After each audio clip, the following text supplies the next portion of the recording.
2012 की है। यूपी में विधानसभा चुनाव चल रहे थे। प्रियंका रायबरेली की बछरावा सीट पर प्रचार कर रही थी।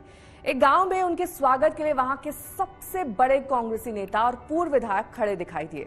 प्रियंका ने उन्हें गाड़ी में बिठाया और 10 मिनट तक डांटा, फिर ताकीद दी, आगे से मुझे ऐसा कुछ सुनाई ना पड़े, मैं सब जानती हूं, अब गाड़ी से मुस्कुराते हुए उतरो।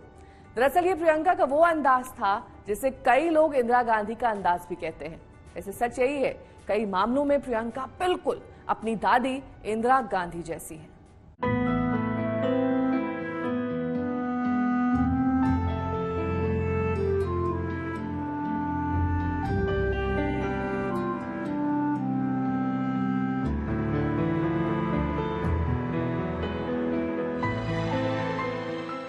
बारह जनवरी 1972 को दिल्ली के इसी होली फैमिली हॉस्पिटल में प्रियंका गांधी का जन्म हुआ था।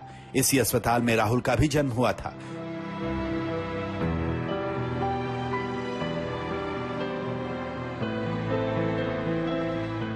बचपन में प्रियंका और राहुल दोनों दादी इंदिरा के बहुत लाडले थे, इतने कि कई बार प्रधानमंत्री इंदिरा देर से घर पहुंचती तो प्रियंका रूठ जाती और दादी को उन्हें मनाना पड़ता था।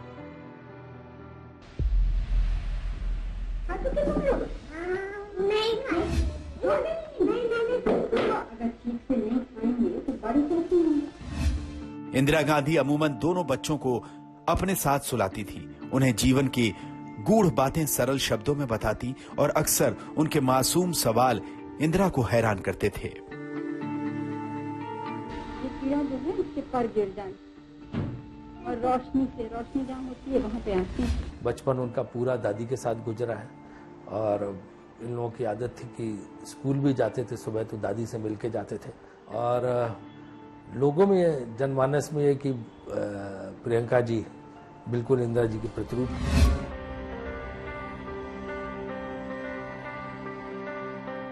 गांधी नेहरू परिवार में इंदिरा के बाद प्रियंका दूसरी बेटी थी। राजीव भी बेटी पर जान छिड़कते थे। प्रियंका की स्कूलिंग शुरू हुए कुछ ही दिन हुए थे कि परिवार में पहला हादसा हुआ। प्रियंका के चाचा संजय गांधी एक विमान हादसे में मारे गए।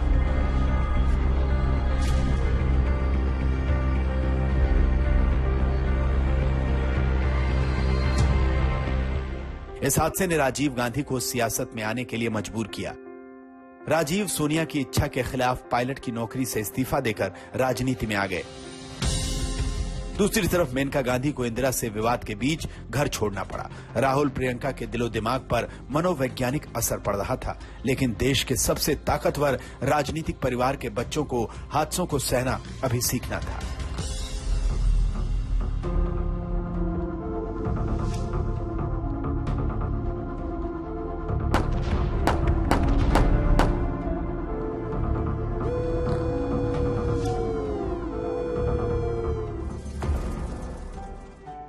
उन्नीस 1984 में इंदिरा गांधी की उन्हीं के बॉडीगार्ड्स ने हत्या कर दी। प्रियंका दादी की मौत से विचलित हो गई। आखिर दादी उन पर जान न्यौछावर करती थी। हत्या से महज 4 दिन पहले इंदिरा राहुल और प्रियंका को एक दिन के लिए कश्मीर ले गई थी ताकि उनके साथ कुछ वक्त बिता सकें। और 30 अक्टूबर को वो भुवनेश्वर में थी जब उन्हें पता चला कि राहुल प्रियंका की कार को किसी दूसरी कार ने पीछे से टक्कर मार दी। इंदिरा को लगा कि कहीं यह हत्या का प्रयास तो नहीं। वो तय कार्यक्रम बीच में छोड़कर ही भुवनेश्वर से बच्चों को देखने दिल्ली लौट आई थी।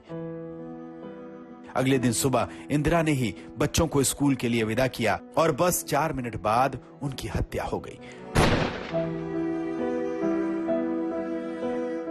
लेकिन इंदिरा का जाना सिर्फ दादी के प्यार दुलार का जाना नहीं था, बचपन का कैद होना भी था। प्रियंका और राहुल का स्कूल घर में सिमट गया। उन्होंने 5 साल तक स्कूल का मुंह नहीं देखा।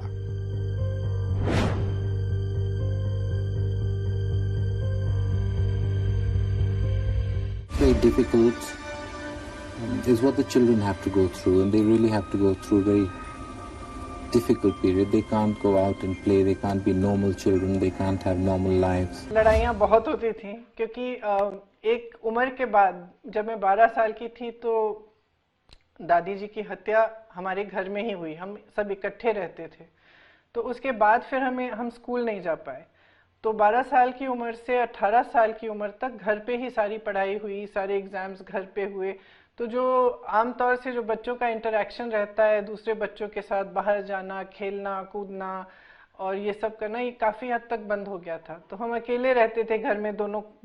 बहुत समय पिताजी देश में भ्रमण करते थे, मम्मी भी उनके साथ काफ़ी अक्सर जाती थी, तो हम दोनों अकेले होते थे। तो इस अकेलेपन में दोस्ती भी बहुत गहरी हुई और लड़ाइयाँ भी बहुत तगड़ी हुई। इस हादसे को 6 साल बीते कि पिता राजीव गांधी की मौत ने प्रियंका को तोड़ कर रख दिया।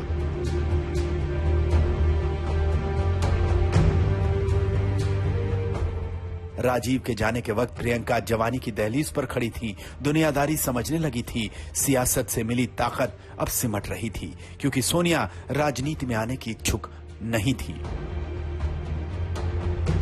लेकिन जब सोनिया ने राजनीति में जाने का फैसला किया तो प्रियंका ने सबसे पहले कहा कि वो उनका पूरा साथ देंगी। तो जब ये तय हुआ कि वो चुनाव लड़ेंगी अमेठी से, तो एक शाम को उन्होंने मुझसे कहा, प्रियंका कैसे करूंगी, मैं तो कभी चुनाव लड़ी नहीं हूं।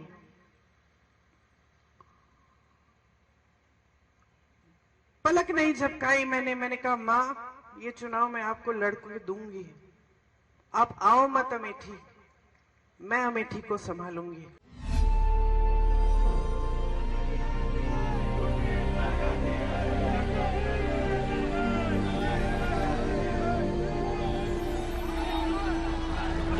मैंने इंदिरा जी से सीखा था कि जब सच्चाई दिल में होती है, जब दिल का इरादा सही होता है तो एक कवच बन जाता है छाती के अंदर। जितना जलील करते हैं उतना मजबूत बनता है। प्रियंका गांधी का नैन नक्श, चलने का अंदाज, बोलने का अंदाज और साड़ी पहनने की अदा दादी इंदिरा से मिलने लगी तो लोगों को अपने आप प्रियंका में इंदिरा का अक्स दिखने लगा। प्रियंका का लोगों से मिलने और उनके लिए संवेदनशीलता दर्शाने का अंदाज भी इंदिरा जैसा ही है। धर्म ने भाईचारा सिखाया है, प्रेम और करुणा सिखाई, और उस धार्मिक रास्ते पे अगर देश चले तो एक नया समाज हम बना सकते हैं। प्रियंका भी दिल्ली में चाहे जैसे कपड़े पहने, लेकिन जब गांव खेड़े में प्रचार के लिए जाना होता है तो दादी की तरह सूती या खादी की साड़ी पहनती हैं और लोगों से इतने प्यार से मिलती हैं कि उन पर दिल न्यौछावर करने वाले हर उम्र के लोग होते हैं। वैसे ये अंदाज आज भी कायम है।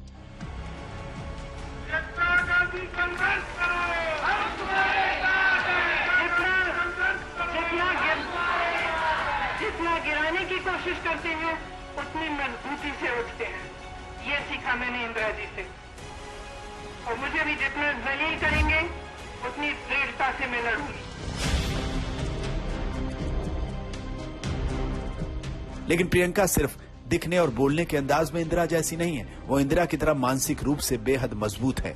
इंदिरा की मानसिक मजबूती से जुड़ा एक किस्सा संजय गांधी की मौत के वक्त का है। जब संजय के शव के सामने इंदिरा काला चश्मा लगाए खड़ी थी, वहीं उनकी साथी कुमकुम चड्ढा भी थी। कुमकुम ने एक इंटरव्यू में बताया था, मैं नीचे खड़ी थी, इंदिरा 3-4 सीढ़ियां चढ़ी, फिर एकदम से मुड़ी और मुझे एक घड़ी देते हुए बोली, देखो ये किसी ने अपनी घड़ी गिरा दी है, हो सके तो इसको वहां तक पहुंचा दो जिसकी है। मैं समझ नहीं पाई कि मैं क्या सुन रही हूं। एक तरफ उनके बेटे का मृत शरीर पड़ा हुआ है और उनको किसी की घड़ी के बारे में चिंता हो रही है। और प्रियंका भी अपने पिता की हत्या की दोषी नलिनी श्रीहरन से मिलने बेल्लौर जेल जा पहुंची थी और बाद में उन्होंने कहा था कि उन्होंने नलिनी को माफ कर दिया है। इंदिरा गांधी ने 1980 में रायबरेली के साथ आंध्र के मेंढक से चुनाव जीता था और बाद में रायबरेली सीट छोड़ दी थी। सोनिया गांधी 1999 में अमेठी और कर्नाटक के वेल्लारी से चुनाव लड़ी थी, लेकिन उन्होंने वेल्लारी सीट छोड़ दी। 2024 के आम चुनाव में प्रियंका भले चुनाव नहीं लड़ी, लेकिन जब भाई ने वायनाड सीट छोड़ी तो प्रियंका उसे भरना चाहती हैं। आज तक ब्यूरो।